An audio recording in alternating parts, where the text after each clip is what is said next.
80 शब्द प्रति minute dictation start करते हैं 5 सेकेंड बाद।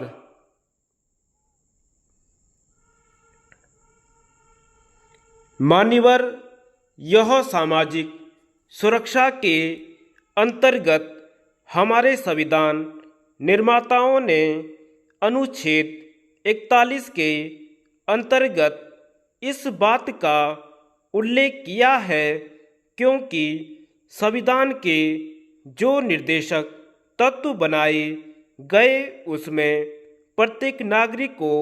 जीविका के पर्याप्त साधन, निर्वाह, मजदूरी, संतोषप्रद जीवन स्तर व्यतीत करने का उसमें वचन दिया गया है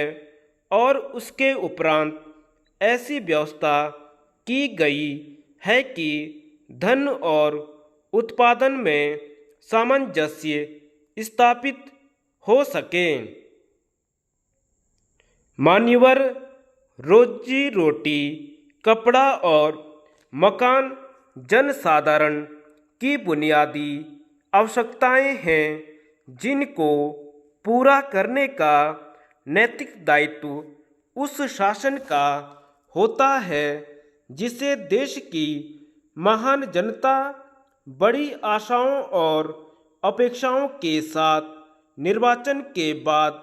जिम्मेदारी के रूप में चुनती है। हमारे देश को स्वतंत्र हुए 55 वर्ष से ऊपर हो चुके हैं, लेकिन आज भी हमारे यहाँ यह स्थिति है कि उसे यदि हम दयनीय स्थिति कहें तो कोई अतिशयोक्ति नहीं होगी। हमारे स्वतंत्र भारत में आम आदमी आज भी इस बात के लिए निश्चित नहीं है कि सरकार की तरफ से ऐसी व्यवस्था की जाएगी कि उसे रोजी रोटी, कपड़ा और मकान मुहैया हो सके और वह निश्चित होकर अपने जीवन का निर्वाह कर सके। यद्यपि यह बात कही जाती है कि हमारे देश में जहाँ खाद्यान्न उत्पादन का प्रश्न है उसमें हम आत्मनिर्भर हो गए हैं, लेकिन फिर भी आए दिन हमको इस प्रकार की खबरें मिलती हैं, विशेष रूप से 2-3 राज्यों में जिसमें हमारा प्रदेश मध्य प्रदेश भी शामिल है कि लोगों को भूख की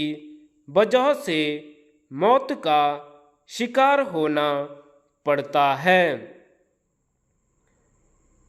अभी पिछले ही महीने हमारे मध्य प्रदेश में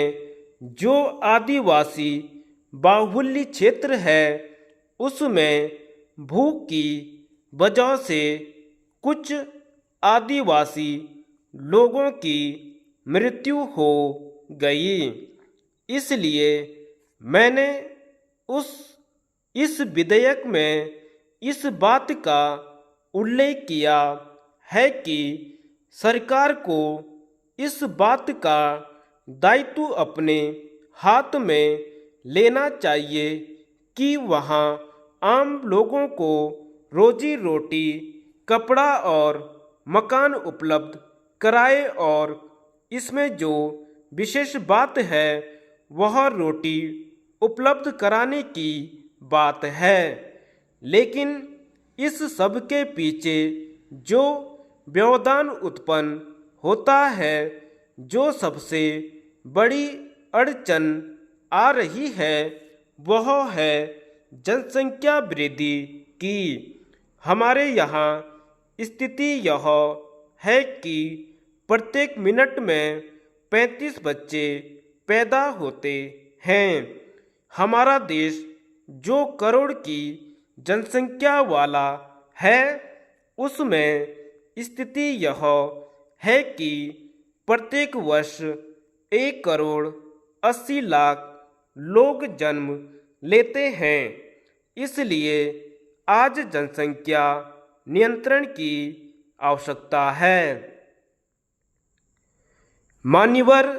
जनसंख्या नियंत्रण पर हम लोगों को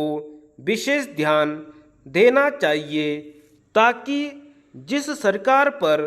हम इस बात की जिम्मेदारी डाल रहे हैं, उस सरकार को रोजी रोटी, कपड़ा और मकान मुहैया कराने के लिए कह रहे हैं, वह सरकार इन बुनियादी आवश्यकताओं की पूर्ति कर सके और अपने नैतिक कर्तव्यों का निर्वहन कर सके। यद्यपि यह बात कही जाती है कि हमने आर्थिक रूप से, तकनीकी रूप से, वैज्ञानिक रूप से बहुत प्रगति कर ली है,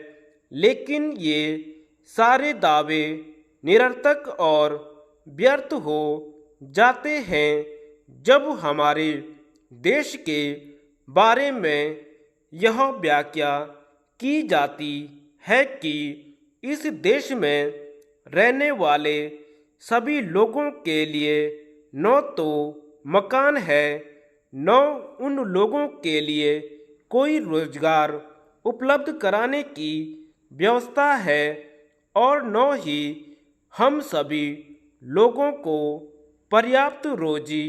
और रोटी उपलब्ध करा पा रहे हैं। यह सारी स्थिति इस बात का संकेत दे रही है कि कहीं न कहीं हमारी योजनाओं में कमी है। इसलिए योजना आयोग को विशेष रूप से इस बारे में ध्यान देना चाहिए। मान्यवर, मुझे यह कहते हुए बहुत दुख हो रहा है कि जो योजना हमारे यहाँ बनाई जाती है, वह केवल एक वातानुकूलित कक्ष में बैठकर कॉफी की चुस्कियों के बीच बनाई जाती है, और उसके बाद हम यह निर्धारित करते हैं कि एक आदिवासी को कितने वर्ग फीट क्षेत्रफल वाले मकान की आवश्यकता है, जिसमें हम यह कदापि ध्यान देने की आवश्यकता अनुभव नहीं करते कि आदिवासी के लिए अन्य और कौन कौन सी चीज़ें उपलब्ध करनी आवश्यक हैं। जहां आदिवासी के मकान के लिए हम कुछ वर्ग फीट क्षेत्रफल नियत करते हैं, वहीं हमको यह देखना चाहिए कि वह आदिवासी मुर्गी पालन के लिए कितने क्षेत्रफल जमीन की आवश्यकता अनुभव करता है। हम इस चीज को नज़रअंदाज कर देते हैं और फिर हम कहते हैं कि योजनाएं तो ठीक थीं, लेकिन कहीं न कहीं उसके कार्यान्वयन में कमी आ गई। फिर हम कहते हैं कि कार्यान्वयन तो ठीक था, लेकिन कहीं न कहीं उसके आशातीत परिणाम नहीं निकले, इसलिए वांछित लक्ष्य की प्राप्ति नहीं हो पाई। लेकिन हम उसकी बुनियाद में नहीं जाते। योजना जिस वातावरण को दृष्टिगत रखते हुए बनाई जाती है, वह वातावरण अनुकूल नहीं होता, अपितु वह वातावरण उन लोगों के लिए फिट नहीं होता जिन लोगों के हितों को ध्यान में रखकर हम योजनाओं का निर्माण करते हैं। धन्यवाद।